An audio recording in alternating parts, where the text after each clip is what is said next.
प्यारे बच्चों, स्वागत है एक बार फिर से आप सभी का अपने प्यारे YouTube channel CBSE ATC classes 6, 7, 8 पे। आज की इस वीडियो में हम क्लास 6 का जो चैप्टर 1 है, हमारी एसएसटी की जो नई वाली किताब आई है, उस किताब का chapter number 1, locating places on the earth, इसको करने वाले हैं। नोट्स के माध्यम से करेंगे और बढ़िया तरीके से करेंगे। और मेरी गारंटी, अगर आपने वीडियो पूरी देखी है तो मेरे ख्याल से तो आपका इस चैप्टर के अंदर शायद से ही कोई पॉइंट छूटे। अदरवाइज कोई पॉइंट नहीं छूट सकता, क्योंकि मैंने इस चैप्टर के नोट्स में हर एक पॉइंट को कवर करके लिख रखा है। सबसे पहली चीज आती है, व्हाट इज अ मैप। अब मैप किसे कहते हैं?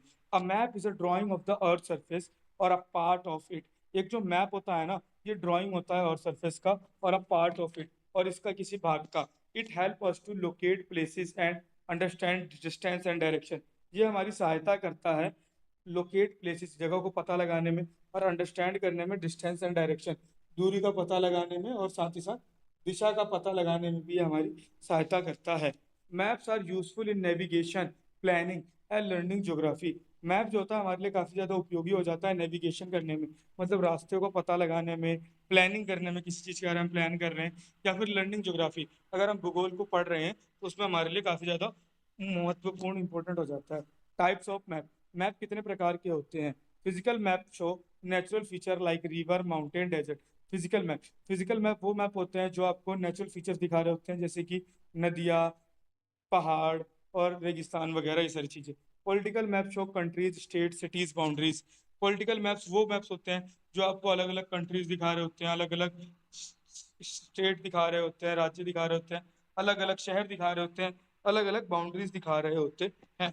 Thematic map show special information like rainfall, population, crop. जैसे कि रेनफॉल का मैप बनाना है तो जुलाई के महीने का रेनफॉल का मैप हम बनाएंगे, उसमें हम दिखाएंगे कि दिल्ली में इतने परसेंट वर्षा हुई है। दिल्ली की जगह पे हम बादल दिखा के बूंद बना करके उसमें लिखते हैं इतने परसेंट वर्षा हुई। और वैसे ही अलग अलग जगहों का हम दिखाते हैं अलग अलग परसेंटेज वगैरह के माध्यम से। आपने अक्सर न्यूज़ चैनल वगैरह में देखा होगा, वहाँ पे रेनफॉल मैप बने हुए होते हैं। या फिर पहाड़ों का मैप बनाएंगे तो भारत के अंदर जितने भी पहाड़ हैं उन सभी को हम मैप पे दिखाएंगे, और उसमें मेंशन करेंगे यहाँ पे ये पहाड़ है, यहाँ पे ये पहाड़ है, तो पहाड़ों का मैप हो जाएगा। इसको हम बोलते हैं थीमेटिक मैप। थीमेटिक मैप का सिंपल सा मतलब हो जाता है जो किसी पर्टिकुलर थीम पे डिजाइन होता है, ठीक है। Main component of a map. एक मैप के क्या क्या मुख्य कंपोनेंट होते हैं? तो सबसे पहला मुख्य कंपोनेंट आता है आपका distance. Map are drawn to scale to show real distance in smaller form. Distance के लिए कोई दे रखा है कि मैप के अंदर जो दूरी होती है ना, वो स्केल की सहायता से बनाया जाता है।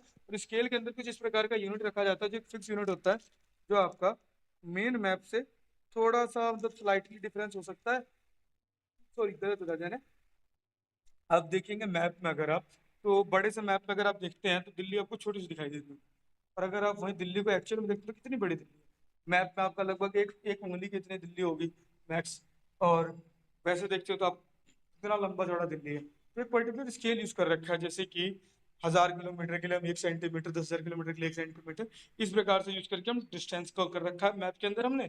डायरेक्शन की अगर आप बात करते हैं तो map show main 4 direction. Map के अंदर हमारे 4 मेन डायरेक्शन होते हैं, नॉर्थ, साउथ, ईस्ट, वेस्ट। इसके बाद इनके बीच बीच वाले डायरेक्शन भी होते हैं, वो हम आगे पढ़ेंगे। वैसे मेन हमारे ये 4 डायरेक्शन यूं होते हैं, north, south, east, west, east, west, north, south. Symbols. Map के अंदर आपने देखा होगा छोटे मोटे पिक्चर लगा करके बिल्डिंग को दिखाया जाता है, रोड्स को दिखाया जाता है, नदियों को दिखाया जाता है, एक्सेट्रा। नदियों की जगह आपने देखा होगा नीले कलर का पानी सा बह रहा होता है। रोड्स के लिए डॉट डॉट डॉट डॉट खींची हुई होती हैं। हाईवे वगैरह अलग बने हुए होते हैं। जंगलों के लिए ग्रीनरी दिखा रखी होती है। इन्हीं को हम सिंबल्स कहते हैं। सिंबल्स की सहायता से मैप्स को समझना हमारे लिए आसान हो जाता है। फिर आता है word is a globe. Globe किसे कहते हैं? A globe is a small model of the अर्थ। एक ग्लोब जो होता है अर्थ का छोटा मॉडल होता है। It show the shape of the earth and location of the continent and ocean.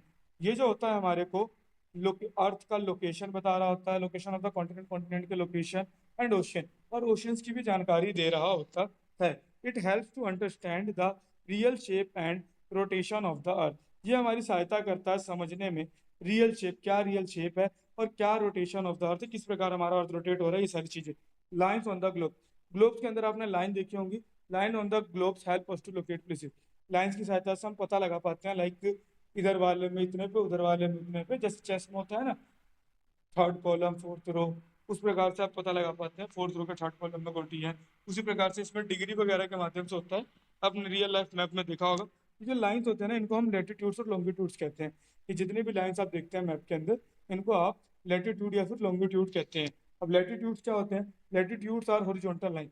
Latitude जो होते हैं आपके हॉरिजॉन्टल लाइंस होते हैं running from east to west, जो ईस्ट से वेस्ट की तरफ, मतलब इस प्रकार से जितनी भी लाइन खींची होती है ना, उनको आप लेटीट्यूड्स कहते हैं। Equator is the main latitude and mark as zero. Equator जो होता है मेन लेटीट्यूड होता है, जिसको हम 0 डिग्री भी लिखते हैं, मतलब जहाँ से स्टार्टिंग हो रही होती है उसको हम इक्वेटर मान रहे होते हैं। अदर इंपॉर्टेंट लेटीट्यूड, कुछ इंपॉर्टेंट लेटीट्यूड होते हैं जैसे tropic of cancer, tropic of capricorn, arctic circle. ये कुछ इंपॉर्टेंट लेटीट्यूड्स हैं आपके पास। Latitude helps to measure how far is a place from the equator. Latitude की सहायता से आप ये पता लगा लेते हैं इक्वेटर से कितना दूर आपका ये प्लेस है, मतलब कितनी डिग्री दूर पे ये है, कितना डिस्टेंस पे आपका ये प्लेस है। Places near equator are hot, far from from it are cooler. जो भी जगह इक्वेटर के पास में पाई जाती है ना वो गर्म होती है, और जो दूर पाई जाती है, फार पाई जाती है, वो थोड़े से कूलर होते हैं, यानी ठंडे होते हैं। फिर जाते हैं लॉन्गिट्यूड पे।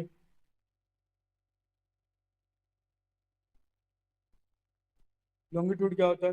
Longitude are vertical lines running from the north pole to the south pole.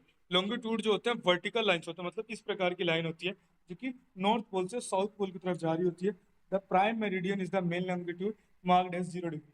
Prime meridian जो होता है ये हमारा मेन लॉन्गिट्यूड होता है, इसको हम 0 डिग्री से दिखा रहे होते हैं। Longitude help to find the time and location of a place. Longitude की सहायता से हम किसी भी जगह का टाइम पता लगा सकते हैं और location of a place easily पता लगा पाते हैं। फिर आता है आपका grid system. The crossing of latitude and longitude forms a grid.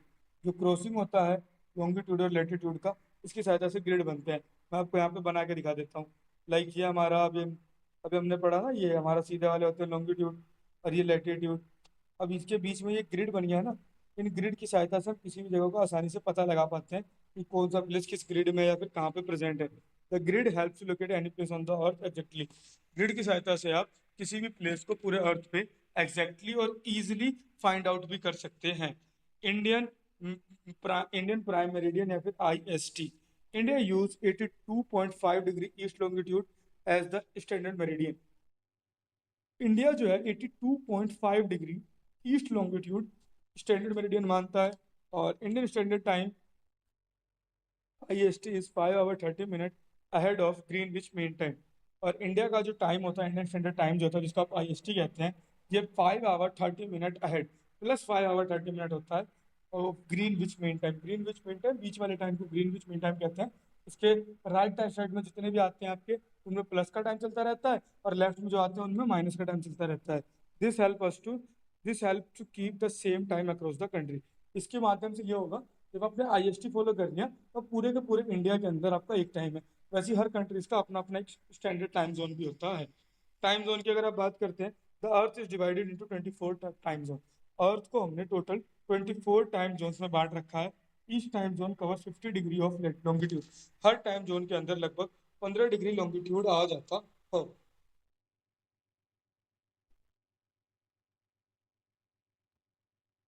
Countries use one standard time for ease in daily life. Countries जो होता है वो यूज करता है एक स्टैंडर्ड टाइप का, एक अपना standard time for daily life, अपने दैनिक जीवन के लिए। फिर आ जाता है international date line. It lies near 180 degree latitude on the opposite side of prime meridian. ये लगभग अपोजिट साइड में आता है प्राइम मेरिडियन के, और 180 डिग्री लैटिट्यूड पे आता है। When we cross it from west to east we subtract a day. जब हम वेस्ट से ईस्ट की तरफ जाते हैं तो हम एक दिन पीछे चले जाते हैं, एक दिन पीछे कर देते हैं। And we cross it from east to west. और जब ईस्ट से वेस्ट की तरफ जा रहे होते हैं हम एड अ डे कर देते हैं। इसी वजह से कई जगहों पर डेट्स का भी फर्क आ जाता है। This line is not straight. ये लाइन स्ट्रेट नहीं है। It bend to avoid dividing countries. ये बैंड हो रखा है क्योंकि कंट्रीज के अंदर तो हम टाइम चेंज कर नहीं सकते हैं। लाइक एक कंट्री के बीच में अगर ये लाइन आ रही है तो ऐसा भी नहीं कर सकते हैं कि आधा कंट्री ये डेट फॉलो करे, आधा कंट्री वो डेट फॉलो करे। तो बीच बीच में बैंड भी हो रखा है, मुड़ा हुआ भी है। फिर आता टॉपिक एंशियंट इंडियन कंट्रीब्यूशन। जो पौराणिक भारतीय थे उनका क्या कंट्रीब्यूशन रहा है। Ancient Indian astronomers knew about the shape of the earth and time. जो आपके एंशियंट इंडियन एस्ट्रोनॉमर्स थे, मतलब जो ज्ञान रखते थे एस्ट्रोनॉमी का, यानी कि अंतरिक्ष वगैरह का, ये पहले से जानते थे shape of the earth and time, earth के शेप को भी और टाइम को भी। Ujjain was used as a reference point Ujjain को ये लोग एक रेफरेंस पॉइंट माना करते थे, prime meridian in ancient Indian astronomy. Ancient Indian astronomy के अंदर उज्जैन को माना करते थे हमें प्राइम मेरिडियन के रूप में, और उस हिसाब से करते हुए आ रहे थे, कंटिन्यू था इनका system. Indian scientist like Aryabhatta and Varaha Mihira made early discovery in this field. Indian scientist, भारतीय वैज्ञानिक जैसे कि आर्यभट्टा और वरा मिहिरा, इन्होंने कई सारी डिस्कवरी की थी इस फील्ड के अंदर, जो कि काफ़ी ज़्यादा सराहनीय और काफ़ी ज़्यादा इंपॉर्टेंट थी। Importance of map and globe, क्या इंपॉर्टेंट है मैप और ग्लोब का, आखिर क्यों हम इसके बारे में पढ़ रहे हैं, फिर क्यों ही हम इसके बारे में इतना जानना चाहते हैं। Help in locating place and understanding the world, इसकी सहायता से हम प्लेसेस को आसानी से लोकेट कर पाते हैं और अंडरस्टैंड कर पाते हैं वर्ल्ड को अंडरस्टैंड करने में मदद मिलता है। Useful for travel studies, weather forecasting and planning, ये काफ़ी ज़्यादा उपयोगी होता है ट्रैवल में, स्टडीज मतलब पढ़ाई लिखाई में, वेदर फोरकास्टिंग मतलब मौसम का पूर्व अनुमान लगाने में, एंड प्लानिंग और प्लानिंग करने में। Teach us about direction, distance and position, इसके माध्यम से हमें पता चलता है डिस्टेंस के बारे में, डायरेक्शन के बारे में और पोजीशन के बारे में। आज की वीडियो में इतना ही। अगली वीडियो में आगे का टॉपिक कवर करूंगा जिसके अंदर हम टेक्स्ट बुक क्वेश्चन आंसर और बाकी चीज़ें करेंगे। पहले मैं सारे चैप्टर के ऊपर डिटेल नोट्स करा देता हूँ, क्योंकि मोस्ट प्रोबेबली आप लोग जिस भी स्कूल से पढ़ रहे होंगे उनके स्कूल में करा दिया गया होगा। अगर फिर भी नहीं कराया गया तो आप कमेंट में बता दीजिएगा, होगा तो मैं आपको बीच बीच में एक एक चैप्टर के बाद क्वेश्चन आंसर्स की वीडियो भी प्रोवाइड कर दूंगा। उम्मीद करता हूँ आपने वीडियो पूरी देख ली होगी अभी तक, कोई बच्चा छोड़ के नहीं गया होगा। मात्र 15 मिनट की वीडियो बनेगी लगभग, एग्जैक्ट 10-11 मिनट ही हुए हैं अभी तो। और इस वीडियो की सहायता से मुझे नहीं लगता इस चैप्टर के अंदर कोई भी टॉपिक आपका छूटा होगा। आप क्लास 6 के स्टूडेंट हैं, नए आए हैं आप लोग अभी अपने अपने स्कूल्स में, और हो सकता है कुछ पुराने से पहले से स्कूल में पढ़ रहे हैं जिसमें भी आप पढ़ रहे हैं। मैं आपको एक चीज़ की गारंटी दे देता हूँ, इस चैनल के साथ अगर आप जुड़े रहते हैं, इस चैनल पे भी आपको चैप्टर के नोट्स करा रहा हूँ मैं। इसके बाद आपको इस चैनल के क्वेश्चन आंसर की थोड़ी कम चांसेस रह पाती है, क्योंकि क्वेश्चन आंसर मोस्टली बच्चों का हो रखा होता है और उसकी नीड भी नहीं होती है।